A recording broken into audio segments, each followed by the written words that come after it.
ہماری کلیسیا کے محترم عالی جناب ریورنڈ ڈاکٹر جوزف سیموئل صاحب موجود ہیں. میں انہیں دعوت دیتا ہوں کہ وہ خدا کے کلام کو پیش کریں. خدا کے جلال کے لیے اور خدا کے خادم کے لیے زوردار تعریف بجائیں. ہیلیلویا آمین.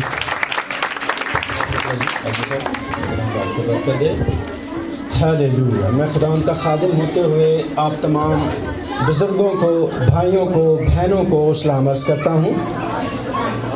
میری طرف سے آپ سب کو ہیپی کرسمس. اب اس وقت رات کا 1 بج گیا ہے اور ہمارے پاس مختصر وقت ہے کہ چند ایک باتیں خدا کے زندہ کلام سے آج ہم سیکھیں گے. اور میری آپ سب سے درخواست ہے، آپ جو خداوند کی عبادت کرنے آئے ہیں اس کے زندہ نام سے نعرہ بھی لگائیں گے. اس کے کلام کو آپ نے سنجیدگی سے سننا ہے. ابلیس کی قوتوں کو آپ ڈانٹ دیجئے، بیٹھے ہوئے دعا بھی کیجئے تاکہ آپ کے کانوں کو خدا مسا کرے اور اچھے طریقے سے آپ کلام کو سن سکیں. اور ابلیس جو اکثر بچوں کے ذریعے سے ڈسٹربنس کریٹ کرتا ہے، شور ہوتا ہے، ڈسٹربنس ہوتی ہے، کلام سنا نہیں جا سکتا، تو اس سارے ماحول کو، ابلیس کی قوتوں کو ہم دور کریں گے تاکہ خدا کا کنٹرول رہے اور خدا ان کے ہاتھوں میں اس ماحول کو دیں گے. اور تھوڑی دیر کے لیے کلام پاک پر ہم غور کریں گے.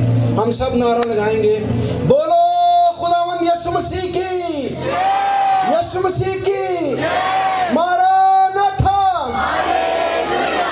نعرہ تسلیس، بولو خداوند یسوع مسیح کی. ہم سب مل کر کہیں گے ہیلیلویا. ہیلیلویا کا نعرہ بھی لگائیں گے، خداوند کی ستائش کریں گے. سب مل کر کہیں گے ماراناتھا، ہیلیلویا. اونچی آواز میں کہیں ہیلیلویا. ابلیس کی قوتیں اب بھاگ جائیں گی. ہیلیلویا. میرے عزیزو، ہم لوکا کی معرفت لکھی گئی انجیل اس کا 2 باب اور اس کی پہلی آیت سے جو تلاوت کی گئی تھی، تھوڑی دیر کے لیے ہم اس پر غور کریں گے. اب چونکہ وقت بھی کم ہے اور بیک وقت بہت سے حوالہ جات بھی ہم نہیں دے سکتے، اور اگر اس کو پرولونگ کریں گے تو ہمارا ٹائم آؤٹ ہو جائے گا.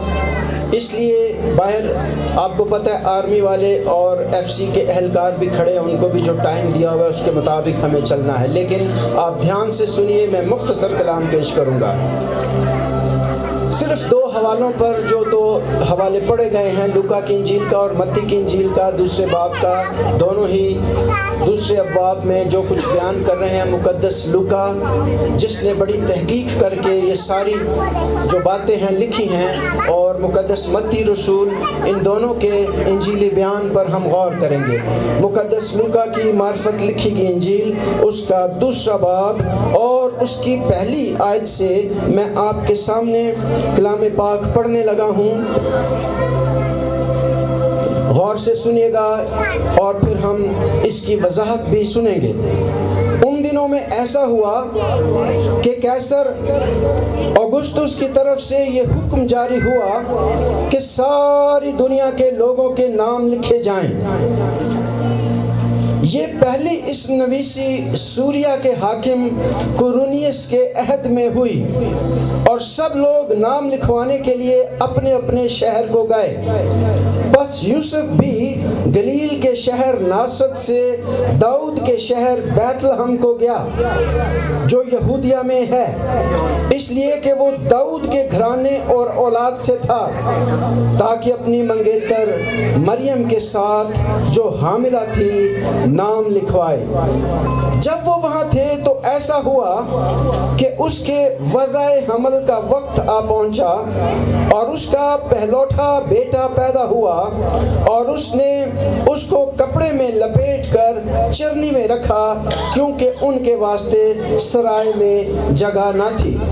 تو اس پیسج پر تھوڑی دیر کے لیے غور کریں گے، پر پھر ہم تھوڑا سا آگے بڑھیں گے اور اس کے بعد پھر ہم متی کی انجیل کی معرفت، انجیلی بیان جو ہے اس پر غور کریں گے.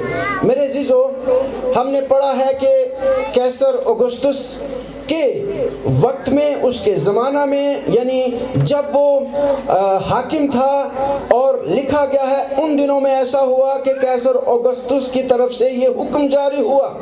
وہ ایک ایسا حاکم تھا، پورا شہنشاہ، پوری سلطنت کا شہنشاہ تھا، اور اس سے پہلے یہ شہنشاہت نہ تھی۔ جب وہ شہنشاہ بن گیا اور ایمپرر بن گیا، اور اس کو گریٹ ایمپرر بھی کہتے ہیں، رومی حکومت کا سب سے عظیم، بہت سے لوگ اسے ایمپرر یعنی شہنشاہ کہتے ہیں، اور اس کی حاکمیت جو تھی وہ پوری اس رومی حکومت پر تھی، شہنشاہت پر تھی۔ بہت سے بادشاہ بھی اس کے ماتحت تھے، حتیٰ کہ ہیرودیس بادشاہ جو یہودیہ کا بادشاہ تھا وہ بھی اس کے ماتحت تھا۔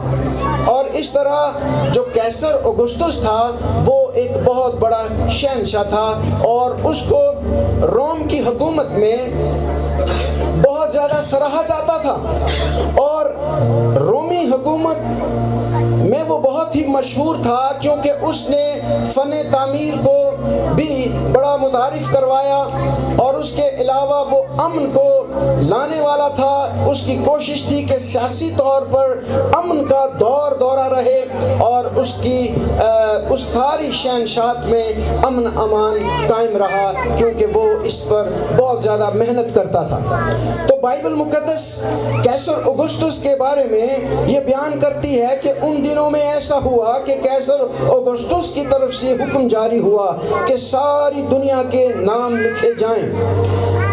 اب اس نویسی کا ذکر ہے، نام لکھے جانے کا ذکر ہے، اور ساتھ ہی یہ لوکا بیان کرتا ہے کہ یہ پہلی اس نویسی سوریا کے حاکم قرونیس کے عہد میں ہوئی۔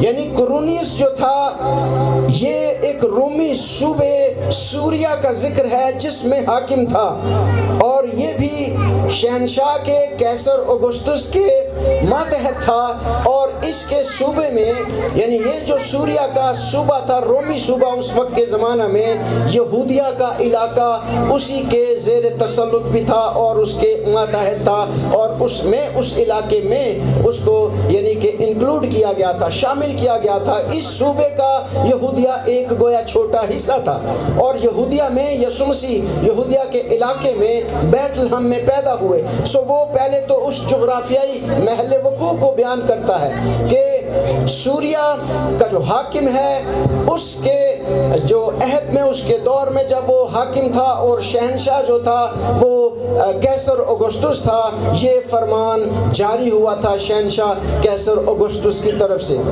اوگسطس جو ہے یہ بھی ایک ٹائٹل ہے، ایک لقب ہے، اور اس لقب کا مطلب ہے ایکزالٹڈ ون، یعنی سرفراز کیا ہوا، جس کی عزت و تکریم کی جائے، جس کو عزت معاب کا درجہ دیا جائے۔ اور چونکہ یہ امن کو لایا، اس نے ملٹری کی، فوجی عسکری جو قوتیں تھیں ان کو یکجا کیا، اور بہت سی جو بیٹلز تھیں وہ ون کی، جنگیں جیتی، اور پھر 27 قبل از مسیح میں جو روم کا سینٹ تھا انہوں نے مل کر اسے قیصر اور اوگسطس کا جو لقب ہے وہ دے دیا۔ یعنی یہ بہت ایکزالٹڈ ون تھا۔ اس کا جو اوریجنل نیم تھا گیوس آکٹیویس تھا، جس کو انگلش اسپیکنگ ورلڈ میں آکٹیویان کہتے ہیں۔ اور یہ جو قیصر اوگسطس تھا یہ امن پسند شخص تھا، اور اس کو جو رومی حکومت تھی وہ یہ کہتی تھی کہ یہ امن کو مشہور کرنے والا ہے، امن کو قائم کرنے والا ہے، اور اسے نہیں پتا تھا کہ اب تو امن کا شہزادہ، صلح کا شہزادہ پیدا ہوا ہے، اور جس کے لیے اس نے پیدا ہونا ہے۔ جب اس نے حکم جاری کیا وہ نہیں جانتا تھا کہ خدا جو ہے وہ کس طرح اسے کنٹرول کر رہا ہے، تاکہ وہ یہ حکم جاری کرے، تاکہ یہ اسم نویسی ہو، تاکہ جب اسم نویسی ہو تو پھر یوسف اور مریم وہ ناصرت شہر کو چھوڑ کر بیت لحم کو چلے جائیں، ورنہ تو انہوں نے نہیں جانا تھا۔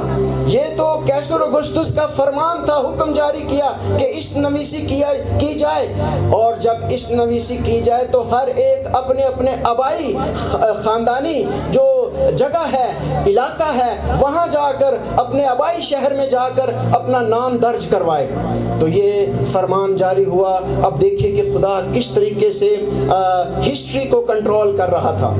بظاہر لگتا ہے کہ یہ تو ایک سیاسی بات تھی، اس نے اسم نویسی کرائی اور پھر جو ہے جو اسم نویسی ہوئی اور یوسف جو ہے وہ اور مریم جا کر بیت لحم میں نام لکھواتے ہیں، لیکن دراصل خدا اس نبوت کو پورا کرنا چاہتا تھا جو میکا نبی کی معرفت ہوئی تھی کہ اے بیت لحم افراتا، یعنی بیت لحم کا ذکر کہ وہاں سے سردار نکلے گا۔ یسوع کی پیدائش کا ذکر تھا کہ بیت لحم میں وہ پیدا ہوگا، تو وہ نبوت جو کی گئی تھی وہ پوری ہو رہی ہے۔ اور یہاں ہم دیکھتے ہیں کہ جو کچھ میکا نے فرمایا تھا وہ پورا ہوتا ہے اور یسوع مسیح جو ہے وہ پیدا ہوتا ہے۔ نکالیے گا میرے ساتھ حوالہ میکا نبی کی کتاب، اس کا 5واں باب ہم دیکھیں گے میکا نے کیا فرمایا ہے، اس کا 5واں باب اور اس کی دوسری آیت۔ میکا نبی کا صحیفہ نکالیے گا،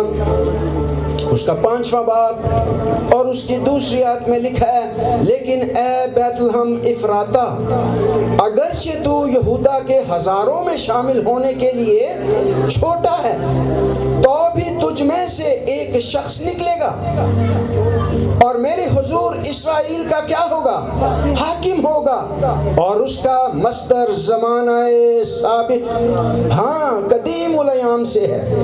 اس کا مصدر جہاں سے وہ نکلا وہ زمانہ سابق سے ہے، ہاں قدیم الایام سے ہے۔ خداوند یسوع مسیح تو قدیم الایام سے ہے، اس کا مطلب یہ ہے وہ خدا ہے، لیکن وہ پیدا ہوگا، وہ ایک سردار بن کر دنیا میں آئے گا۔ یہ بھی ایک پیشن گوئی تھی کہ خداوند یسوع مسیح بادشاہ جو مجسم ہوگا، اس کا جو زمانہ سابق سے اس کا مصدر ہے، وہ قدیم الایام ہے، وہ حق تعالی ہے، وہ خود خدا ہے۔ وہ بچہ بنا، لیکن کیا یسوع مسیح آج سے 2000 سے کچھ زیادہ عرصہ ہوا جو پیدا ہوئے دنیا میں آئے، تو کیا اسی وقت یسوع مسیح پیدا ہو کر ہی ہمیں نظر آتے ہیں یا اس سے پہلے بھی تھے؟ کیا کہتے ہیں آپ؟ یسوع مسیح تو قدیم الایام سے ہیں، وہ ازل سے ہیں، ازل سے ذبح کیا ہوا خدا کا برہ ہے، وہ خود خدا ہے، وہ ابراہم سے بھی پہلے تھا۔ اس نے کہا یہودیوں کے کہ پیشتر اسے کہ ابراہم پیدا ہوا میں ہوں، یعنی وہ میں ہوں، جو یہوہ خدا ہے وہ میں ہوں، وہی ہے، وہ عہد عتیق کا یہوہ ہے جو اب وہ مجسم ہوا، وہ پیدا ہوا اور وہ خود خدا ہے، وہ کلمہ خدا ہے اور کلمہ خدا مجسم ہوا۔ اس لیے میرے عزیزو اس کا جو ظہور ہے وہ آخر زمانے میں ہوا ہے، لیکن قدیم الایام ہے وہ، اور اس کا مصدر زمانہ سابق سے ہے، وہ پہلے بھی تھا اور وہ ابد تک رہے گا۔ وہ انسان بنا ہماری خاطر اور وہ مجسم ہوا، اس کے تجسم کو آج ہم دیکھ رہے ہیں کہ کس طرح خدا نے اس گیوس آکٹیویس کو، جو آکٹیوین کہلاتا ہے انگلش سپیکنگ ورلڈ میں، اس کو کنٹرول کیا کہ وہ شہنشاہ ہوتے ہوئے اس نویسی کا حکم کرے تاکہ بیت لحم تک مریم بھی پہنچ سکے، مقدسہ مریم اور یوسف بھی پہنچ سکے۔ لہٰذا مقدسہ مریم کے بارے میں فرشتے کا جو پیغام تھا اس پر آپ نے 12 پیغام سنا ہوا ہے۔ ایک ہی میسج میں ہم تمام باتوں کو شامل نہیں کر سکتے وقت کو مد نظر رکھتے ہوئے، تو آپ جانتے ہیں کہ مقدسہ مریم جو کماری تھی وہ اب یوسف کے ساتھ نام لکھوانے کے لیے وہ بھی کہاں جاتی ہے؟ کس شہر کی بات ہو رہی ہے؟ ہاں، لیکن بائبل مقدس میں جس شہر کا ذکر ہے پیشن گوئی میں بھی کون سا نام آیا ہے؟ اے بیت لحم افراتا۔ اس کو بیت لحم افراتا بھی کہتے ہیں۔ یہ بیت لحم شہر تھا جہاں یسوع پیدا ہوا، اور بیت لحم کا مطلب بھی آپ کو پتا ہے، روٹی کا گھر، اور یسوع مسیح نے بھی کہا تھا جو آسمان سے روٹی اتر کر آئی ہے وہ میں ہوں۔ تو تو یہاں بیت لحم شہر کی بات ہو رہی ہے کہ وہ رہتے تو دونوں ہی اس وقت یوسف بھی اور مقدسہ مریم بھی ناصرت شہر میں رہتے تھے، جو تقریباً 110 کلومیٹر کے فاصلے پر بیت لحم سے ہے۔ اب وہ ناصرت سے بیت لحم میں ان کو آنا پڑا، اور ان کی حالت دیکھیے، مقدسہ مریم جو تھی وہ اب وضع حمل کا اس کا وقت آنے والا تھا اور وہ امید سے تھی، لیکن اس نویسی کے فرمان حکم جاری ہونے کے سبب سے یہ ضروری تھا کہ اب شہنشاہ کے کہنے پر بھی عمل کیا جائے اور وہ وہاں تک پہنچے۔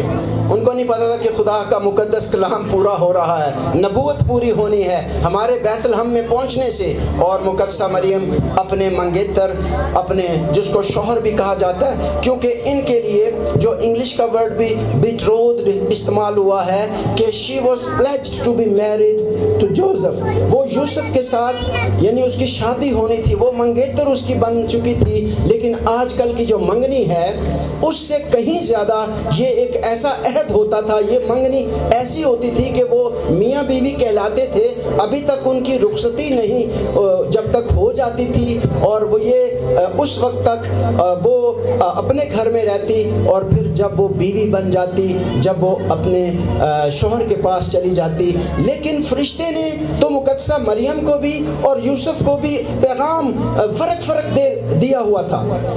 مقدس یوسف کو بھی کہا تھا کہ تو اپنی بیوی مریم کو اپنے ہاں لانے سے نہ ڈر، کیونکہ جو اس کے پیٹ میں ہے وہ کس کی طرف سے ہے؟ روح القدس کی طرف سے ہے، اور اس لیے اس کے بیٹا ہوگا، اور تو اس کا نام کیا رکھنا؟ یسوع رکھنا، کیونکہ وہی اپنے لوگوں کو ان کے گناہوں سے نجات دے گا۔ یہ میسج جب اسے ملا، پہلے تو وہ بہت پریشان تھا، مقدسہ مریم کو چھوڑ دینا چاہتا تھا۔ جب اسے پتا چلا کہ یہ امید سے ہے، یہ حاملہ ہو گئی ہے، یہ کیا ہوا ہے، وہ ایک نوجوان شخص تھا اور اس کی منگنی ہوئی تھی، ابھی تک مقدسہ مریم کی رخصتی نہیں ہوئی تھی، وہ اپنے گھر نہیں اپنے شوہر کے پاس آئی تھی کہ یہ خبر اڑ گئی۔ جب اس نے سنا تو دل میں پریشان ہو کر یہ ارادہ کر رہا تھا کہ خدا نے اپنا فرشتہ بھیج دیا اور اس کو یقین دلایا کہ وہ پاک ہے، پاک دامن ہے، وہ جو کچھ اس کے پیٹ میں ہے وہ روح القدس کی قدرت سے ہے، تو اسے اپنے ہاں آنے سے نہ ڈر، اور وہ جو بچہ پیدا ہوگا، اس کا بیٹا پیدا ہوگا، تو اس کا نام یسوع رکھنا۔ تو یسوع نام کا مطلب بھی فرشتے نے بتا دیا، کیا مطلب تھا؟ کیونکہ وہی اپنے لوگوں کو ان کے گناہوں سے نجات دے گا۔ تو یسوع نجات دہندہ ہے، اور اب فرشتے آگے چل کر یہاں بھی اس نجات دہندہ کی خوشی کریں گے۔ ہم اس بات کو دیکھیں گے کہ کس طریقے سے خدا نے میکا کی معرفت، جو حوالہ 5واں باب 2 آیت میں ہم نے پڑھا ہے کہ خدا نے اس کو پورا کر دیا، وہ پیشن گوئی جو تھی وہ پوری ہو گئی ہے، اور ہم نے اس میں دیکھا ہے کہ کس طریقے سے یہ پیشن گوئی پوری ہوئی۔ اور وہ بیت لحم میں آتے ہیں، کیونکہ داؤد کا جو یہ شہر کہلاتا تھا بیت لحم، داؤد بھی یہیں پیدا ہوا تھا، اس نے اسی بیت لحم شہر میں پرورش پائی تھی، اسی بیت لحم شہر میں داؤد جو تھا اس کو بادشاہ ہونے کے طور پر، بادشاہ ہونے کے لیے سیموئیل نبی نے مسا کیا تھا۔ اس کو کہا گیا تھا کہ تو اپنے سینگ میں تیل بھر لے اور اس تیل کے ساتھ تو جا کر مسا کر داؤد کو بادشاہ ہونے کے لیے، اور وہ یسی کا بیٹا تھا، اور بیت لحمی یسی اسی علاقے میں بیت لحم میں، اس لیے اس کا نام بیت لحمی یسی تھا، جیسی جس کا اور انگلش میں مطلب جیسی ہے۔ اور یسی جو تھا، جیسی جو تھا، یہ بیت لحم میں رہتا تھا، اور داؤد اس کا سب سے چھوٹا بیٹا تھا، اور اس طرح یہ بیت لحمی خاندان کہلاتا تھا۔ لہٰذا یہ نام لکھوانے کے لیے وہاں مقدسہ مریم بیت لحم میں آتی ہے، کیونکہ دیکھیں کہ داؤد کا شہر اپنے خاندانی جگہ پر، خاندانی شہر میں یوسف جو تھا وہ بھی داؤد کے گھرانے سے تھا، وہاں آتا ہے، نام لکھواتا ہے۔ داؤد بادشاہ یہیں بھیڑیں چرایا کرتا تھا، بھیڑیں چراتے ہوئے خدا نے اسے چن لیا، بادشاہ بنا دیا، اور اب اسی گھرانے کا سب سے بڑا بادشاہ جس کا تخت عبدالآباد لکھا ہوا قائم رہے گا، اس نے پیدا ہونا تھا۔ وہ بھی ضروری تھا کہ پیشن گوئی کے مطابق بیت لحم میں پیدا ہو، جو یروشلم میں تقریباً کوئی 6-7 کلومیٹر کے فاصلے پر ہے، اور اس کے ساؤتھ ویسٹ میں یعنی جنوب مغرب میں یہ واقع ہے۔ تو ہم دیکھتے ہیں کہ کس طرح یہ شہر بھی اہمیت پاتا ہے, عزت پاتا ہے, اور خداوند یسوع مسیح جو ہے یہ یہاں پیدا ہوتا ہے. پہلا سموئیل 20ویں باب کی 6 آیت میں بیت لحم کو داؤد کا شہر کہا گیا ہے, اور اسی طرح بہت سے دیگر حوالہ جات ہیں. پہلا سموئیل 16واں باب اس کی 1 آیت سے 13ویں آیت میں بھی ہمیں بیت لحم کے بارے میں ملتا ہے کہ یہ داؤد کا شہر کہلاتا تھا. اور ہم دیکھتے ہیں کہ خدا انہیں لاتا ہے وہاں تاکہ یوسف اور مریم جو داؤد کے گھرانے تھے ان کا نام لکھا جائے, اور مقدسہ مریم بھی کنواری تھی, اس کے لیے بھی یہ پیشن گوئی پوری ہونی تھی جو یسایہ نبی کے صحیفے 7ویں باب کی 14ویں آیت میں لکھی ہوئی ہے. اور یہ بھی ہم پڑھ لیں گے جس میں لکھا ہے کہ کنواری, دیکھو ایک کنواری حاملہ ہوگی اور بیٹا جنے گی.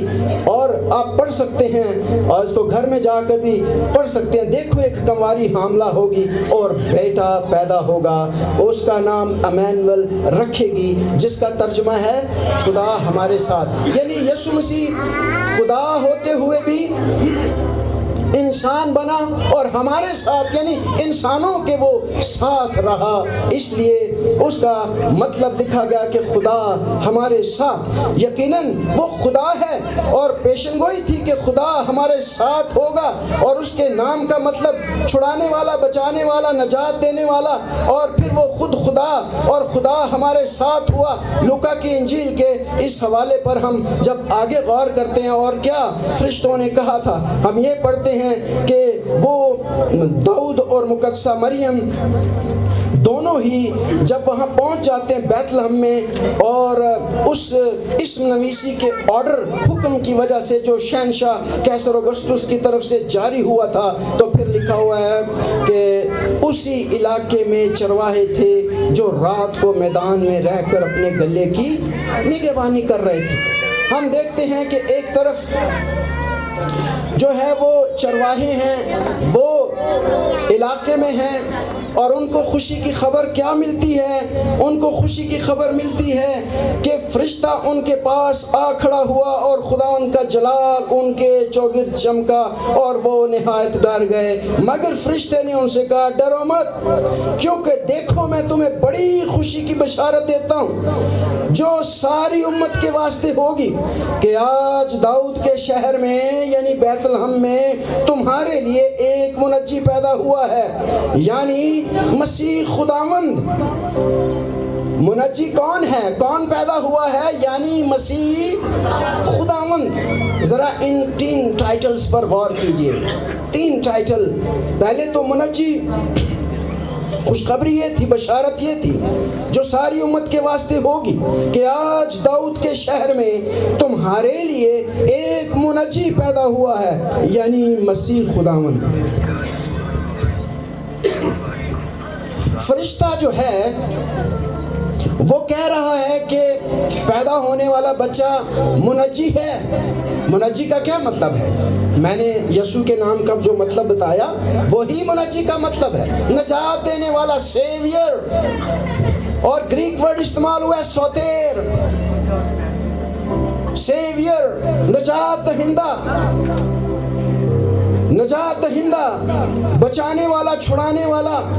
خداوند یسوع مسیح جو ہے وہ چھڑانے والا ہے, بچانے والا ہے, وہ سلامتی کو لانے والا ہے, اطمینان دینے والا ہے, تسلی دینے والا ہے, اور وہ سیویئر ہے, وہ گناہوں سے نجات دینے والا ہے, کیونکہ اس نے صلیب پر قربان ہونا اور تمام امتوں قبیلوں کے لیے قربانی دینی تھی خدا کا برہ بن کر, اور اس طرح ان کے گناہوں نے معاف ہو جانا تھا جو اس پر ایمان جنہوں نے لانا تھا.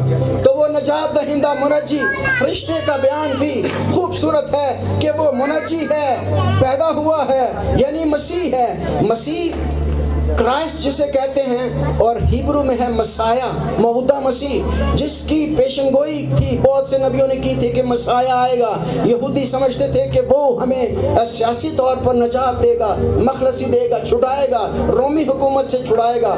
لیکن یہ پیدا ہونے والا جو تھا یہ منجی تھا, مسیح تھا, مسایا تھا ان کا, اور یہ خداوند خرسطس تھا, مسیح تھا.